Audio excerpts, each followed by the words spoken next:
આપ સર્વોને હેતપૂર્વક જય શ્રી સ્વામિનારાયણ।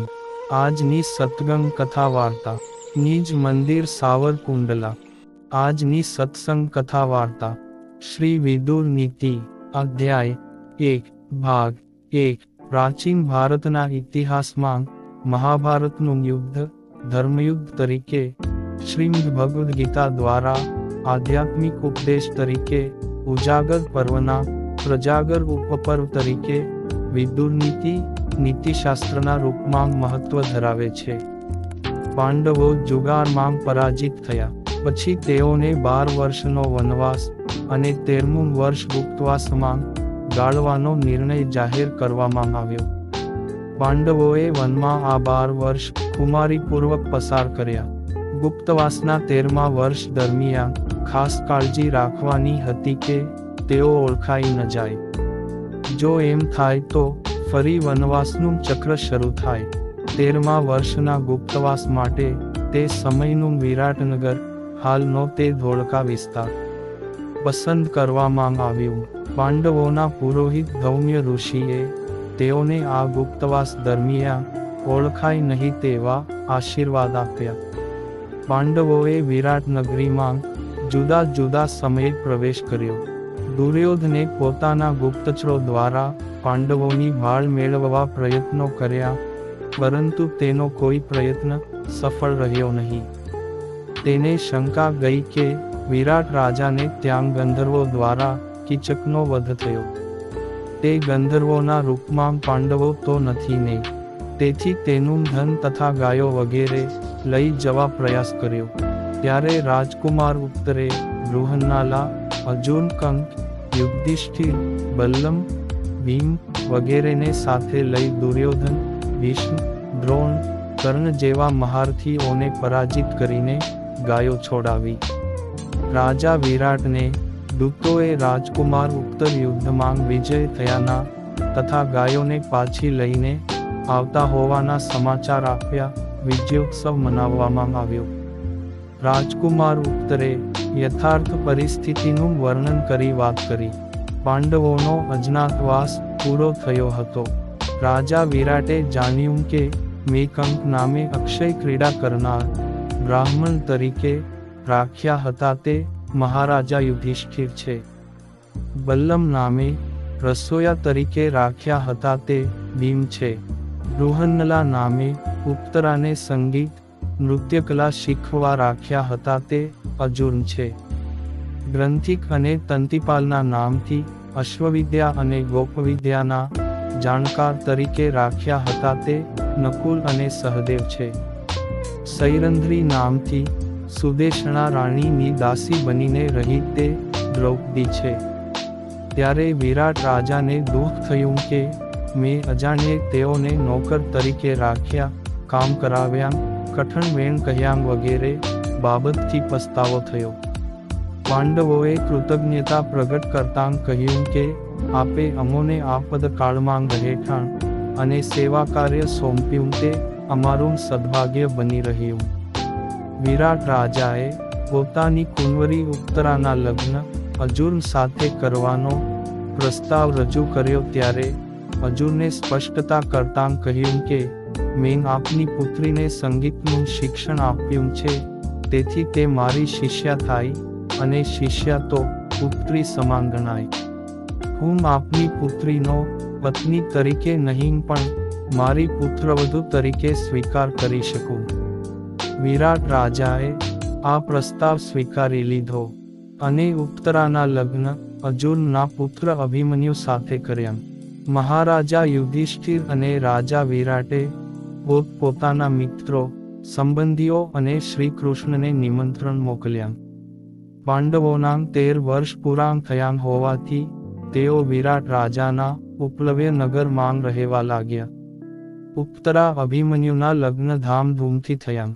વિરાટ રાજાને ત્યાં મોટો મેળાવડો ભરાયો। પાંડવોએ 12 વર્ષનો સમય, ઋષિ મુનિઓનો સત્સંગ, યજ્ઞાનુષ્ઠાન, અર્જુન દ્વારા વિવિધ શસ્ત્ર અસ્ત્રની પ્રાપ્તિ, દુર્યોધનને મુક્ત કરાવવો, જયદ્રથને પ્રાણદાન આપવું વગેરે ક્ષત્રિયોચિત કર્મો દ્વારા પસાર કર્યો। હવે 13મું વર્ષ ગુપ્તવેશે ગાળવાનું હતું તે ક્ષત્રિયોચિત ભાવો દબાવી સેવકના રૂપમાં અપમાન વગેરે સહન કરીને પસાર કરવાનું હતું.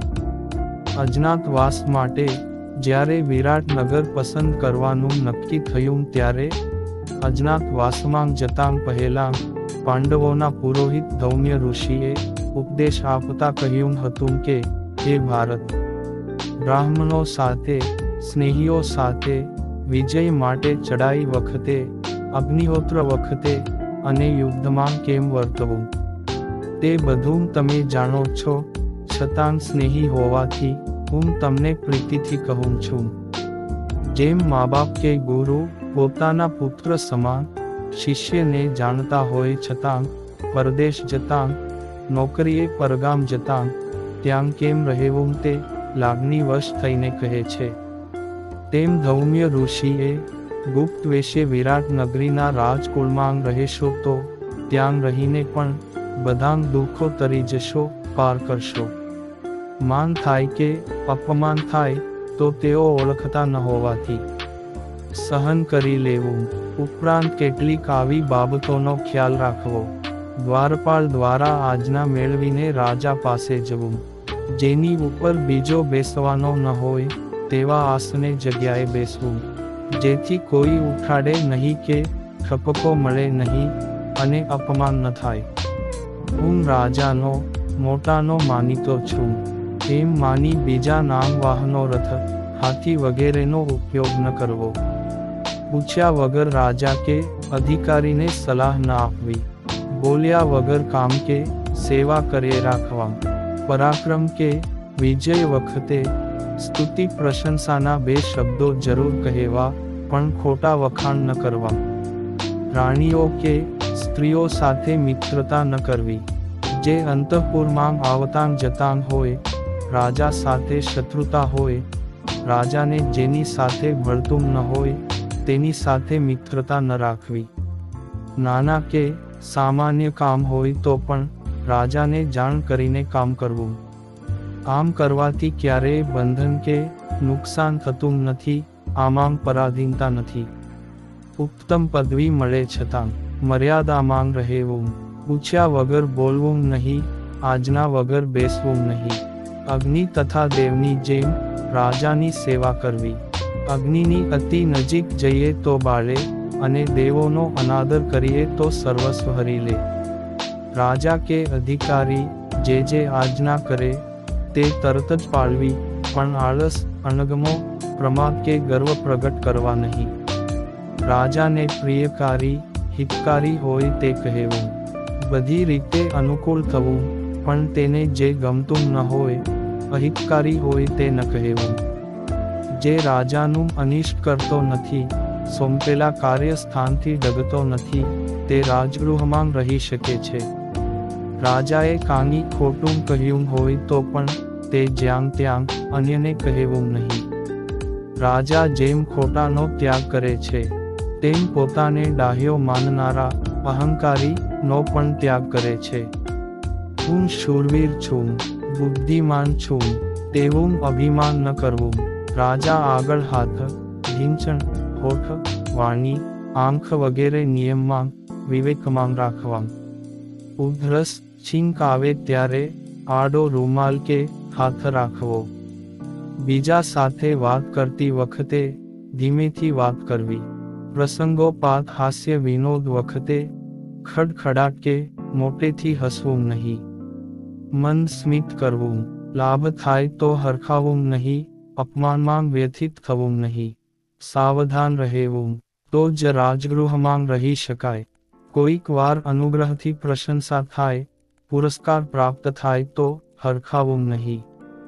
ક્યારેક રાજા કારણ વગર ગુસ્સે થાય, શિક્ષા કરે, નિંદા કરે, તેમાં પણ મૂંઝાયા વગર પોતાનો જ અવગુણ લે તે રાજગૃહમાં રહી શકે. જે રાજા દ્વારા કે તંત્ર દ્વારા આજીવિકા મળતી હોય તેના પ્રત્યક્ષ કે પરોક્ષ રીતે ગુણગાન કરવા. તે ડાહ્યો અને કૃતજ્ઞ કહેવાય. રાજાને આગ્રહથી અયોગ્ય કરવા અથવા કોઈ પણ બહાને લોકોને દંડ કરવા જે શિખામણ આપે કે વાતો કર્યા કરે, તે લાંબા સમય સુધી તે સ્થાને ટકી શકે નહીં. જે કામ અન્યને ચીંધે તો પણ હું ક્યું કામ કરું તેમ પૂછે, આજ્ઞા કરે ત્યારે હાજર થાય. જી હા, કરી તકે તૈયાર સાવધાન રહે, તે રાજા પાસે રહી શકે. ઘર સંબંધીથી દૂર હોવા છતાં તેને સંભાળતો નથી, દુઃખ સહન કરીને સુખ ઈચ્છે તે રાજગૃહમાં રહી શકે. રાજાની એકદમ નિકટ ન રહેવું, તેના જેવાં વસ્ત્રો ઘરેણાં ન પહેરવાં, વારંવાર છાની વાતો ન કરવી. કોઈ પણ પદ પર નિમણૂક થાય તે પદની રૂએ જરાય લાંચ ન લેવી, જેથી જેલવાસ, મૃત્યુદંડ કે અપકીર્તિના ભોગ ન બનવું પડે. તમે સૌ ચિત્તને પ્રયત્ન કરીને સંયમમાં રાખજો. આ રીતે રહેજો અને પછી સ્વદેશ જજો. વિરાટ નગરીમાં અભિમન્યુ અને ઉત્તરાના લગ્ન વખતે અનેક દેશોના રાજા મહારાજાઓનો મોટો મેળાવડો ભરાણો છે. તેમાં પાંડવોને પોતાનું રાજ્ય ફરીને કઈ રીતે મળે તેની ચર્ચા થઈ છે ને કદાચ સ્વાર્થી દુર્યોધન માનશે નહીં. ચર્ચાને અંતે દ્રુપદ રાજાએ પોતાના પુરોહિતને દુર્યોધન પાસે મોકલ્યા છે. દ્રુપદ રાજાના પુરોહિતે પાંડવો તરફથી કૌરવ સભામાં ઉપસ્થિત થઈ બધી વાત કરી. દુર્યોધને પાંડવોનું રાજ્ય પાછું આપવાનો ઇનકાર કર્યો. વળી સોયની અણી મુકાય તેટલી જમીન પણ નહીં આપું. ભીષ્મ પિતાએ દુર્યોધનને સમજાવ્યો, પણ તે સમજ્યો નહીં. અંતમાં ધૃતરાષ્ટ્રે પુરોહિતને કહ્યું કે અમે અંદરો અંદર વિચાર કરી સંજયને અમારા દૂત તરીકે મોકલીશું. પછી સંજયે વિરાટનગરમાં જઈ મહારાજા યુધિષ્ઠિરને દુર્યોધનના વિચારો કહ્યા. ત્યારે યુધિષ્ઠિરે શાંતિ માટે પ્રસ્તાવ રજૂ કરતાં કહ્યું કે દુર્યોધનને કહેજો કે બીજાના દ્રવ્યની લાલચ છોડી અમને અમારું રાજ્ય પાછું આપી દે. જો તેમ કરવા ન ઈચ્છતા હોય તો 5 ગામ આપશો, તો પણ અમે યુદ્ધ નહીં કરીએ. સંજયે આવીને ધૃતરાષ્ટ્રને પાંડવોનો સંદેશ સંભળાવ્યો. તે સાંભળી ધૃતરાષ્ટ્ર આકુળ વ્યાકુળ થઈ ગયા. પોતાના દુઃખ વ્યાકુળતાને દૂર કરવા તેમણે વિદુરજીને બોલાવ્યા. વૈશંપાયન કહે છે, હે જનમેજય રાજન, બુદ્ધિમાન વિદુરે દ્વારપાલને કહ્યું કે હું ધૃતરાષ્ટ્રને મળવા ઈચ્છું છું. વિદુરજી પધારી 2 હાથ જોડી બોલ્યા, હે મહાજ્ઞાની, હું આપની આજ્ઞાથી અહીં આવ્યો છું. જે કાંઈ મારા માટે કરવા યોગ્ય કાર્ય હોય તે મને કહો. ત્યારે ધૃતરાષ્ટ્રે કહ્યું, સંજય પાંડવો પાસે જઈ આવ્યો છે. તે આવતીકાલે પાંડવોનો સંદેશો સભામાં કહેશે. તે સંદેશો શું કહેશે તે વિશે મને ચિંતા થાય છે ને ઊંઘ નથી આવતી ને તે શું થશે. તું મને કહે. તું ધર્મ અર્થ વગેરેમાં ખૂબ કુશળ છો. મને શાંતિ થાય, મારું હિત થાય તેમ કહે. એ વખતે જે વાતો થાય છે તે જ વિદુરનીતિ છે.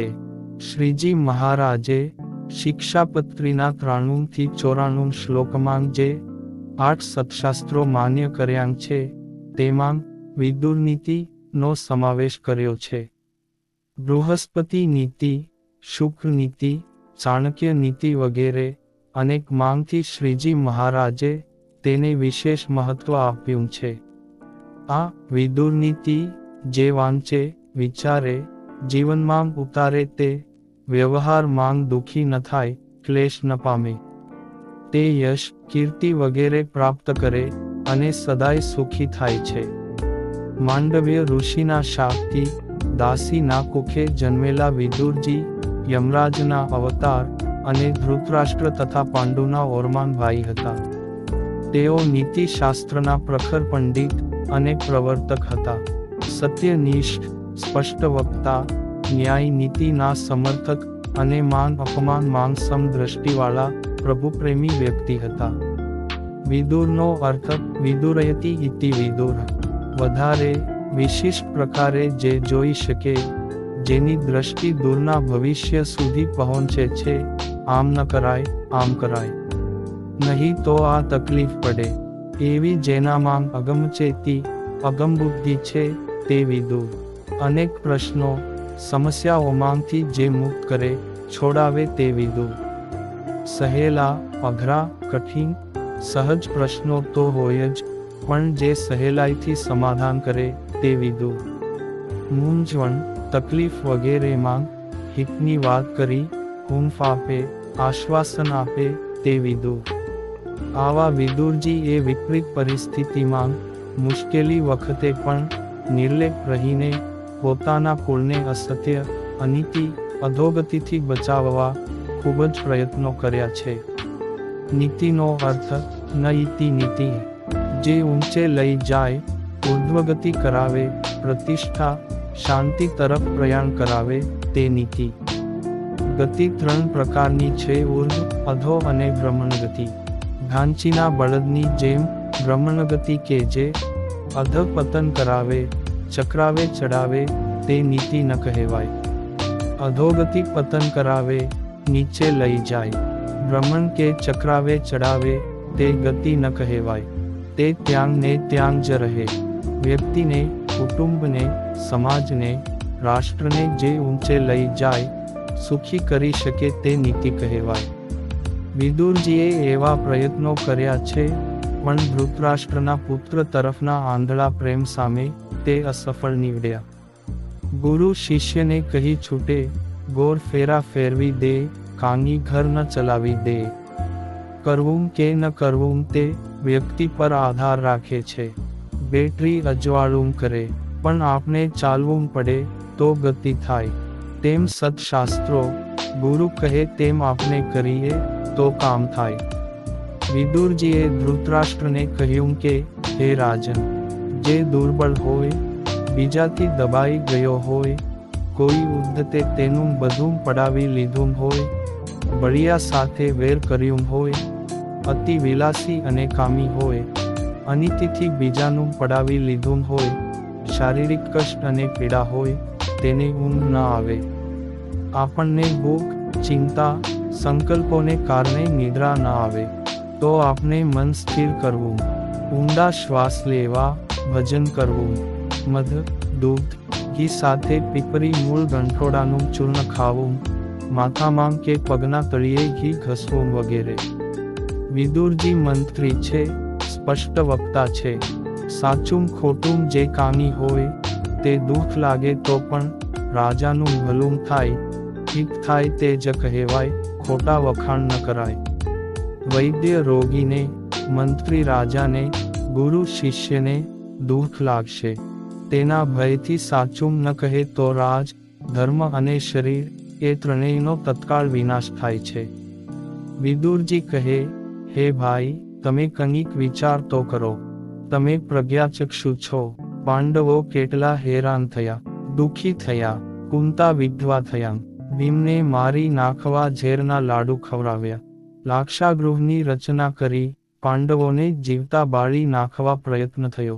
દ્રૌપદીનું ચિરહરણ કર્યું. તમે ક્યારેય કોઈને ના ન પાડી. તમે બધું જાણતા હતા કે તમારો દીકરો દુર્યોધન કેવો છે ને તે શું કરે છે.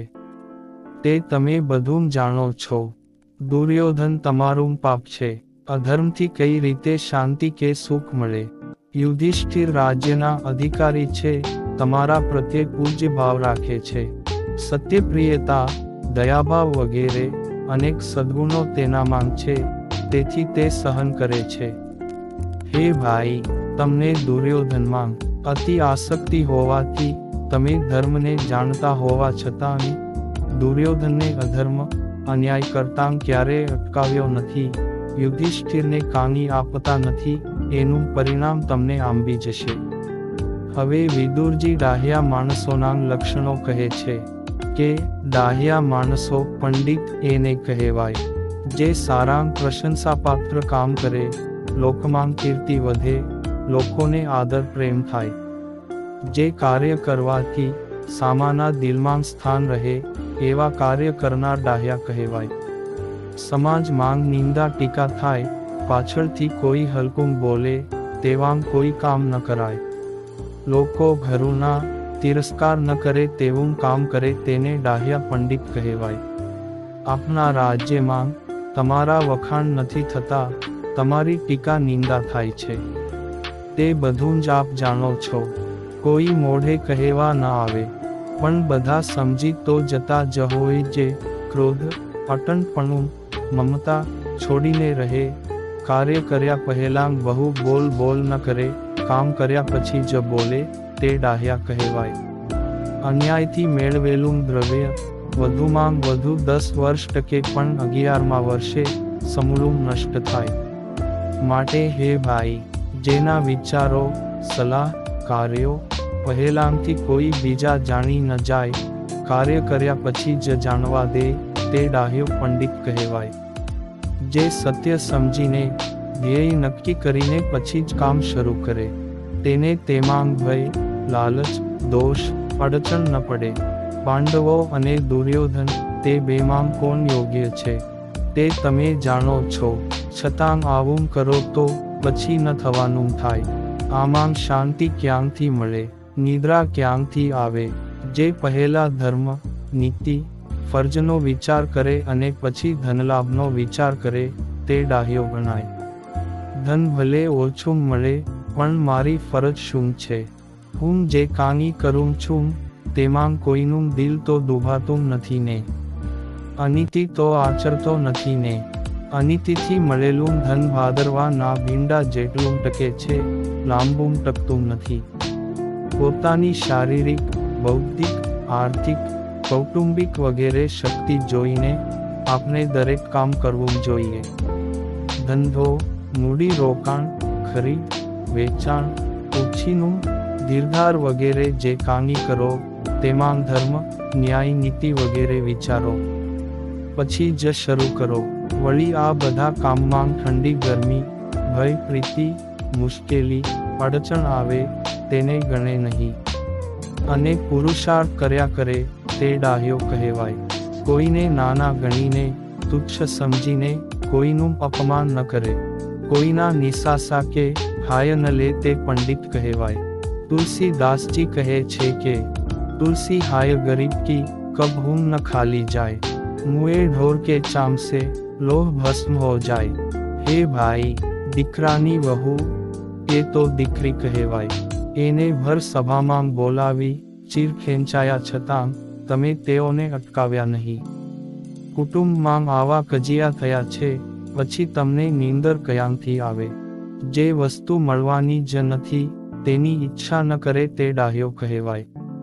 વચનામૃતમાં પણ શ્રીજી મહારાજે કહ્યું છે કે જે ગામ ન જવું હોય તેના વિશે પૂછવાનો અર્થ શું?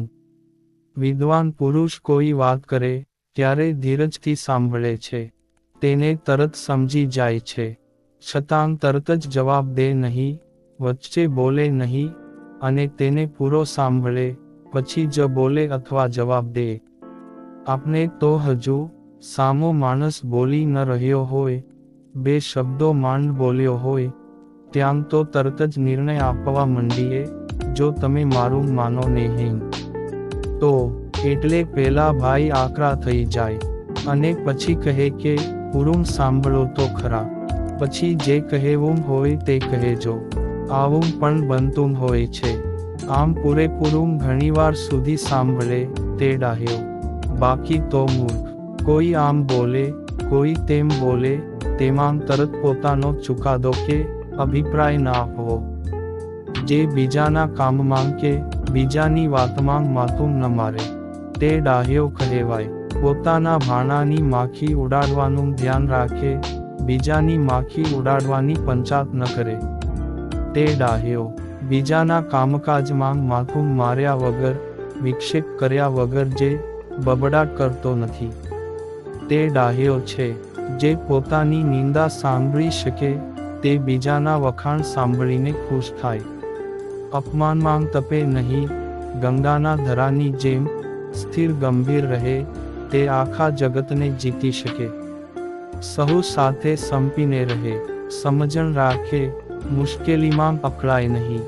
મુસીબતમાં એમ વિચારે જે જગતમાં બધાને દુઃખ આવે, જેને દુઃખો ખૂબ પડ્યાં છે તેની સરખામણી કરે.